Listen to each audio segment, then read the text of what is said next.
introduce our speaker in a moment, but Jason's going to open us with a moment of prayer.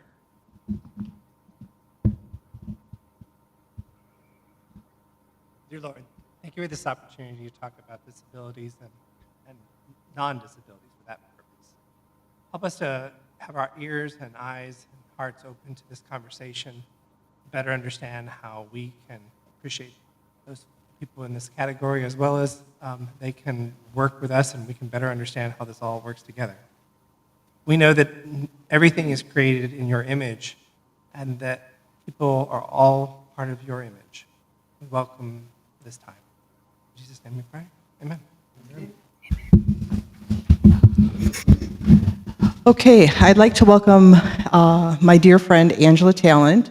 Angela's a speaker, coach, and meditation enthusiast. In addition, she founded Damaged Parents, which is an advocacy group for parents who have disabilities in order for them to be fully functioning as parents. And out of that came the Relatively Damaged podcast, where Angela interviews a number of people who have overcome various challenges in their life. And it's a great podcast. And she is also on the Sacramento County Disability Advisory Commission. Angela is joining us from Sacramento, California. So I'd like you to give a warm welcome to Angela this evening. Thank you, Kat, so much for introducing me. Thank you for having me. I think it's important before I get started to let everyone know that I have 3 Chihuahuas. And if you were to come visit me in my home, they would think you're here to pet them and not hang out with me. So just want to make that clear. They're in charge. So I'm going to start our conversation today with 2 questions that I want you to ponder. How do you connect with those you know have a disability? How do you connect with those you believe aren't disabled? As I was pondering these questions, I asked myself, what could I have known about living with a disability before my disability? My entire life I'd been capable, 35 years until my disability came on. Let me take you back to the year I was born. In 1975, President Ford signed into law the Education for All Handicapped Children Act. This act guaranteed free, appropriate public education to each child with a disability in every state and locality across the country. Why is this important? Because I'm going to tell you a story about doing the right thing when it comes to disability, and how it doesn't come close to what it really means to do the right thing or truly connect with those around you. When I was young, my parents were adamant. Hey, Kat, I'm getting a lot of feedback.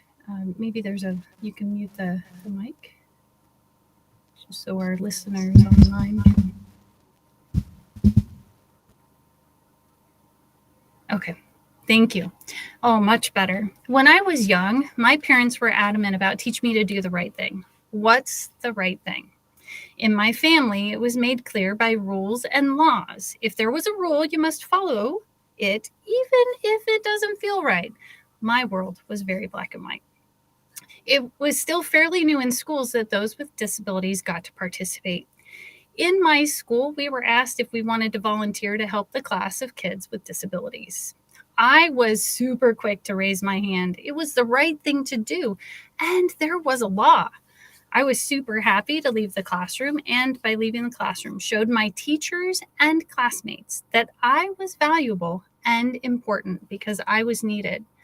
I was not consciously aware of this at the time, but these were my excuses to show my importance, to prove to others I had value because I was needed, and being needed was high on my list.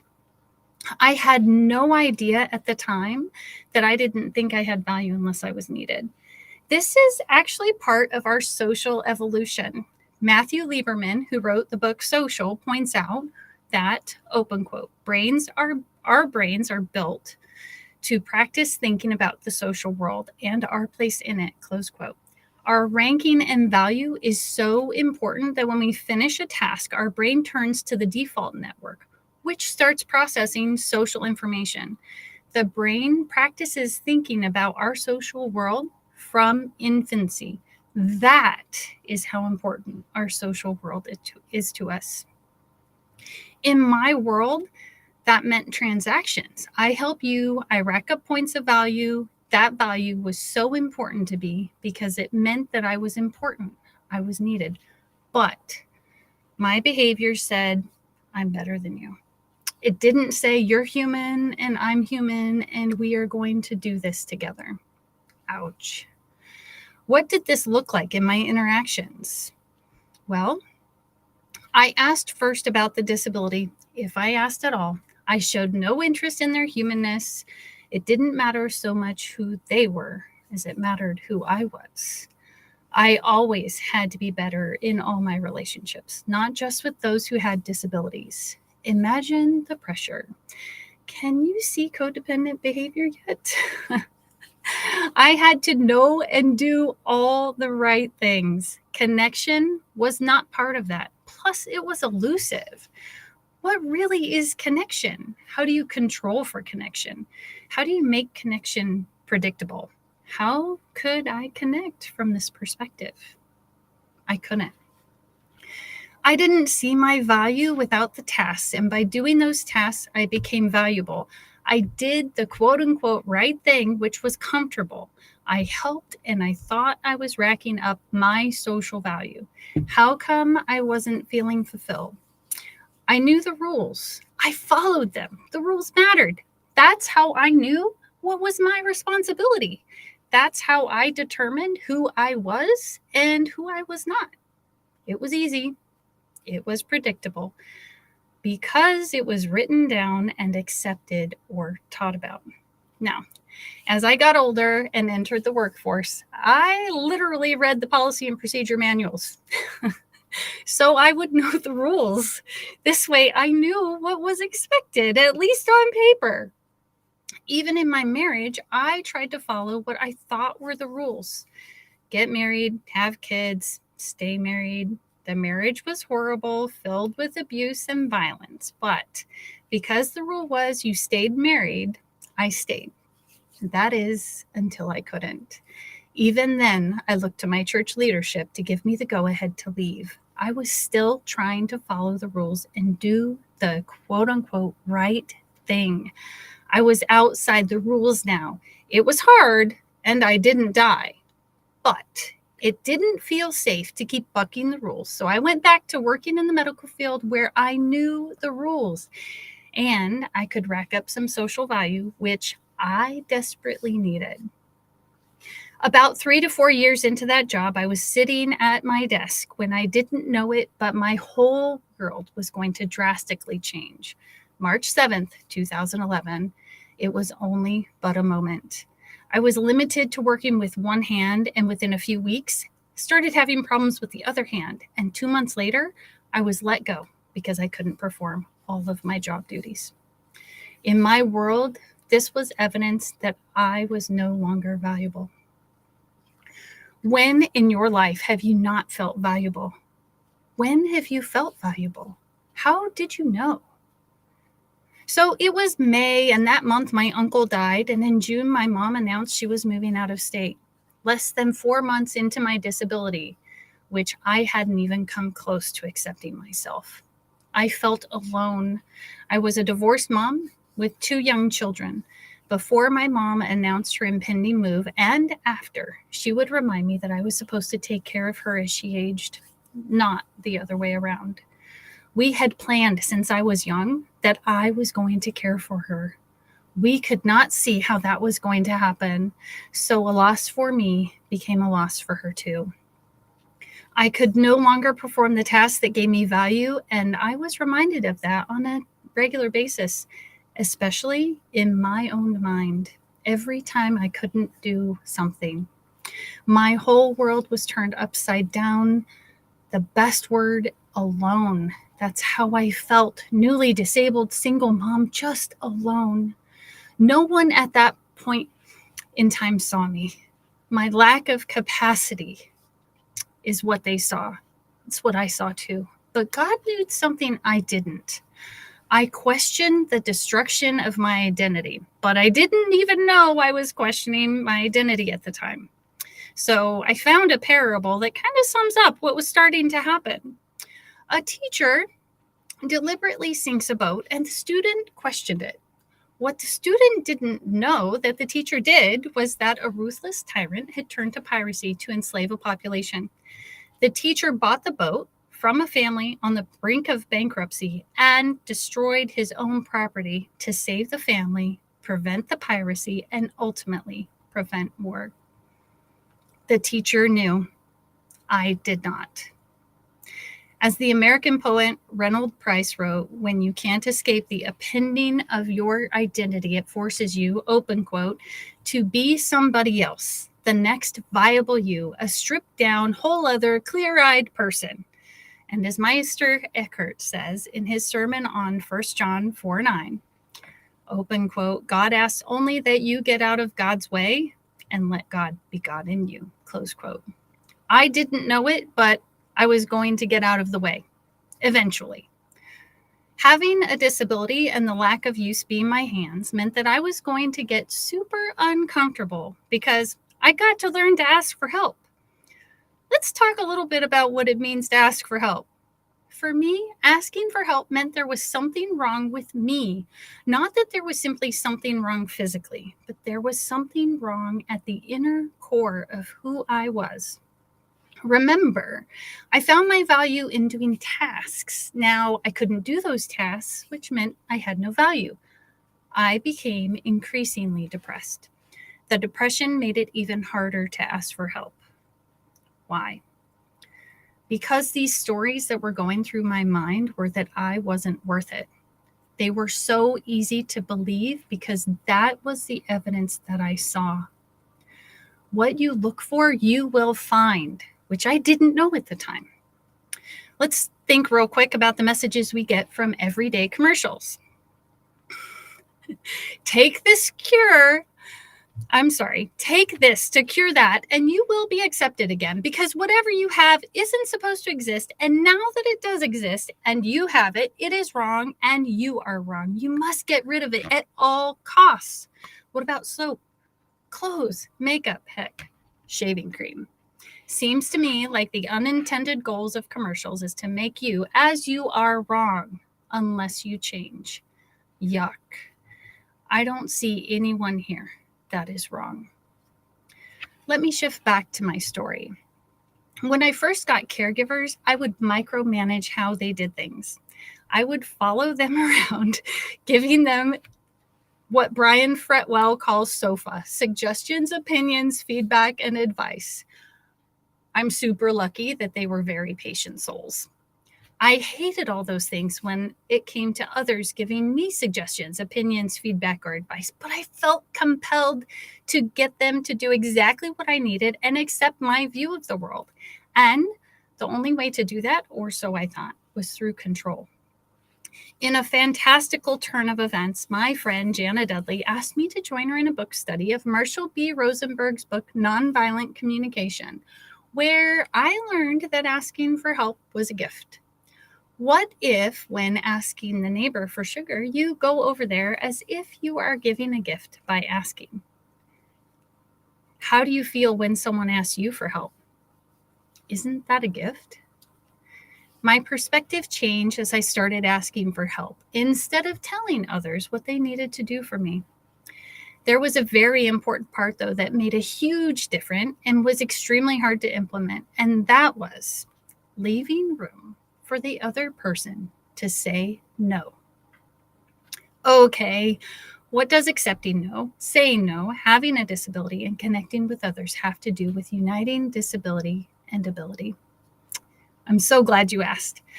Remember, I always thought I needed to do the right thing, that there are laws and rules that tell us what to do. And if I don't do those things, then I don't have value. And I wanted to have value. If I believe that about myself, then what was I believing about others? If they don't do the right thing, interpret that as what I thought needed to happen, then they had no value. In essence, they were wrong. Not even they just made a mistake. They were wrong. Here comes the shame. So first I shamed myself, and then I shamed someone else. Could you imagine living in that world? At the very least, I was interacting and not connecting. What's connecting though? I've used that word a few times so far, and I think you might be like me in that you know when it happens and when it doesn't happen, but articulating the concept is difficult. Difficult may not even be the right word, maybe elusive or evasive, but you know what it is, and you know when it happens. Let's go back to learning to accept no. How come learning to accept no helped me to find value in myself and others? Well, let's investigate that. If I'm willing to accept no and I'm giving room for others to say no, then getting my needs met and meeting other needs has to change. Absolutely has to change. Something had to change. And it's really fantastic that I had met my friend Jackie years before, who had shown me what it was really like to connect and leave room for the other person to be who they are at their very core. Allowing them room to say, no, that's not me. This is me. I met Jackie at church. She is tiny and fierce and so much fun. When I met her, I was at the crux of my feeling alone. Something magical happened though. She saw me. How did I know? That feeling. One of the things she did was she treated me like she treated everyone else. When we would get together or talk on the phone, she shared her struggles with me and I shared mine with her. We always ask questions, you know, those exciting questions that come up when you're in awe or wondering about something. We would be curious about everything. I remember the first time I talked about something with her that I was afraid she was going to judge me for, and I was going to lose my value. She didn't blink an eye. She showed genuine interest in me. She kept being curious. I wasn't my hands. I wasn't the braces on my hands. I wasn't the wheelchair I needed when I needed a wheelchair. I wasn't the extra weight I had on my body at the time. I was human. I was me. These were the times I was learning the difference between transactional relationships or interactions and true connection. This behavior expanded over to my relationships with my children and caregivers. It took many years before I started to see the value in myself. I think the moment I started to find value in myself was the day I fainted. I'd never fainted before, and as I woke, I literally thought I died. And I woke up on the carpet, like wondering, am I dead? And I realized I needed to call for help. It was in that span of moments that I knew I needed to live. And what I mean by that is like not just be alive on this planet, but to be a contributor. The fall shook me to my core. And in many ways, you could say, woke me up. Around the same time, a caregiver company came in and said they were not going to help me be human. What does that mean, though? Well, according to national guidelines, the only things a caregiver needs to provide are specific and limited tasks. Make the bed, cook, light housekeeping, bathing, clothing, laundry, a few other things. The company told caregivers that they could only do the things on the list and not help be my hands or even connect with me as a person. There was actually a training about how they must not connect. I, though, was super lucky because I had caregivers who were shocked, disappointed, and saddened by the view of this company. Little did I know that what I had been learning in my friendship with Jackie, the book study with Gianna, and other areas of my life had already modified the way I did relationships. My caregivers were no longer just doing tasks. They were my hands. We worked together as a team. I don't remember when it started, but when a caregiver would first come into the house to start helping me, we would have a conversation about what caregiving is. One of the analogies I would use is that I'm not a backseat driver. You know that feeling, right? So if I'm not a backseat driver and I see something and I tell you what I see, then I'm a co-pilot. We became co-pilots together. Yes, they were here to help me. And while I have the final say on most things, they get to provide input and call me out too in a loving way. The caregivers, based on my interactions and how I treated them, also got to learn and grow. Ultimately, now we learn and grow together. We see the humanity. the value, and we connect to that part of who we are. And this is where uniting disability and ability come together. It literally happens in the deeper connection.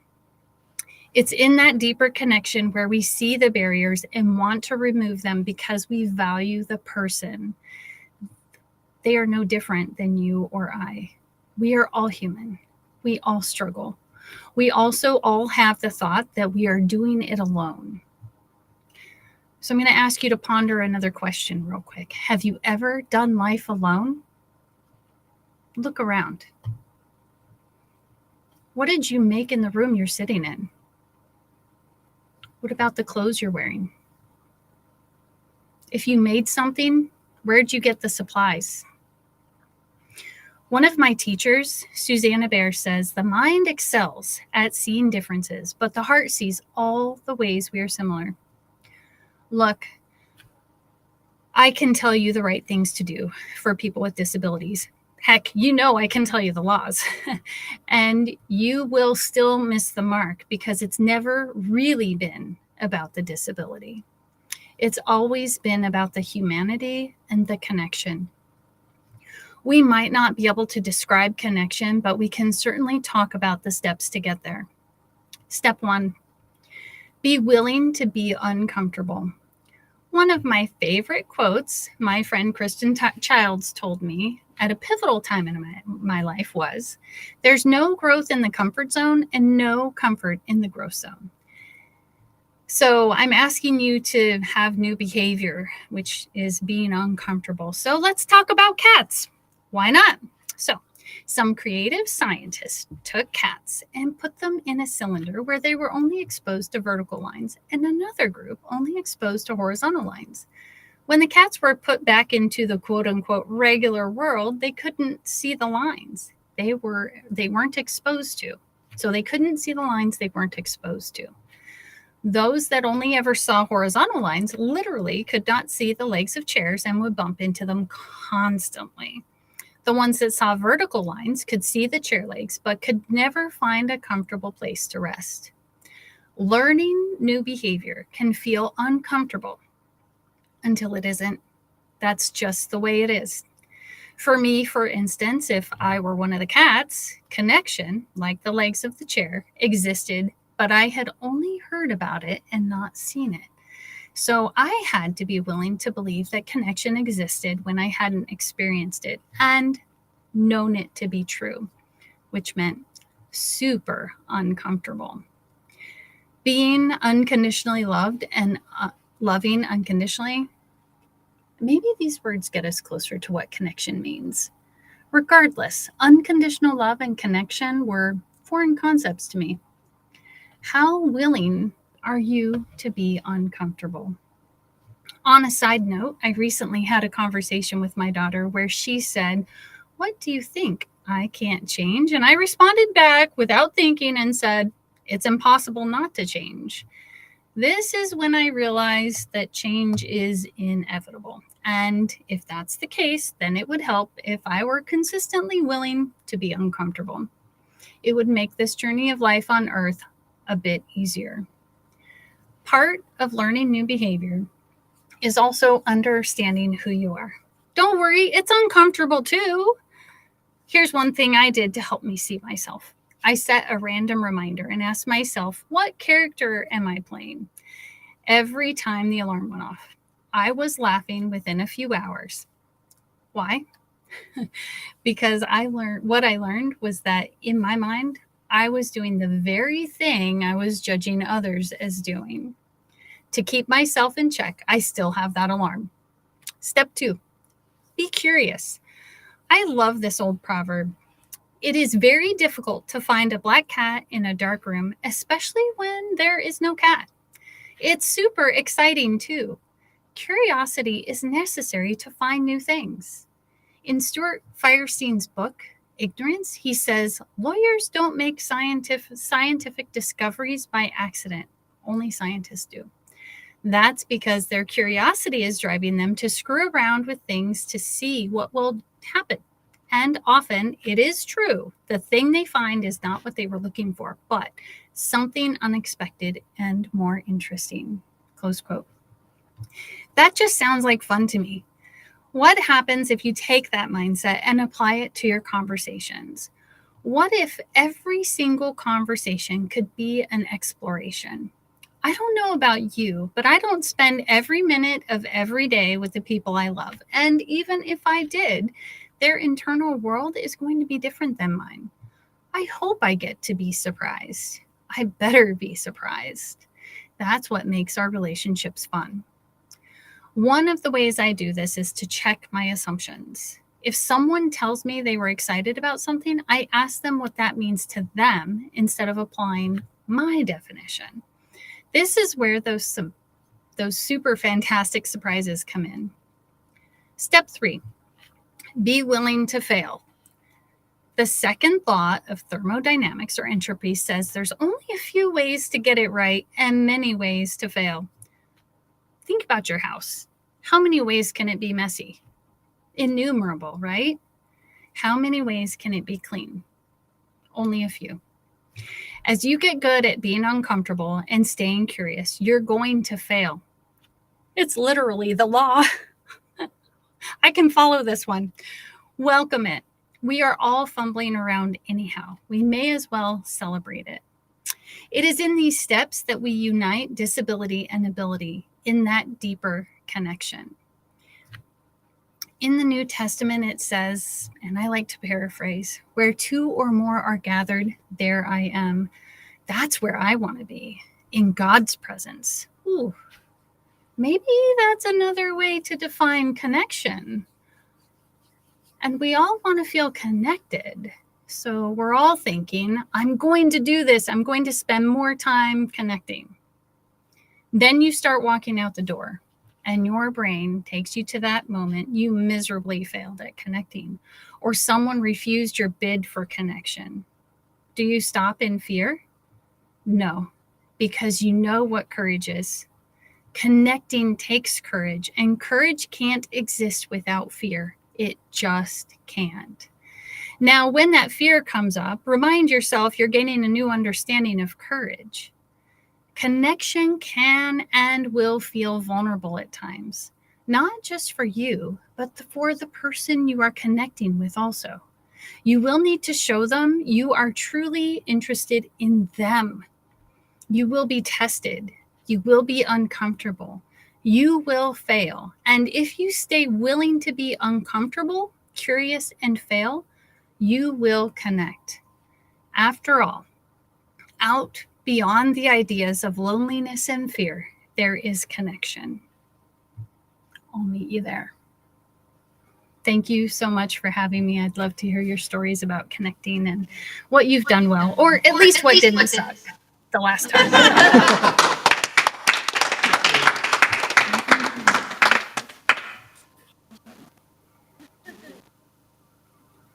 Thank you so much, Angela. We're going to take a quick break. We're going to end our live stream, but please stay on, and I will connect the other camera so you can see everybody and we'll have a conversation. Thank you. Thank you.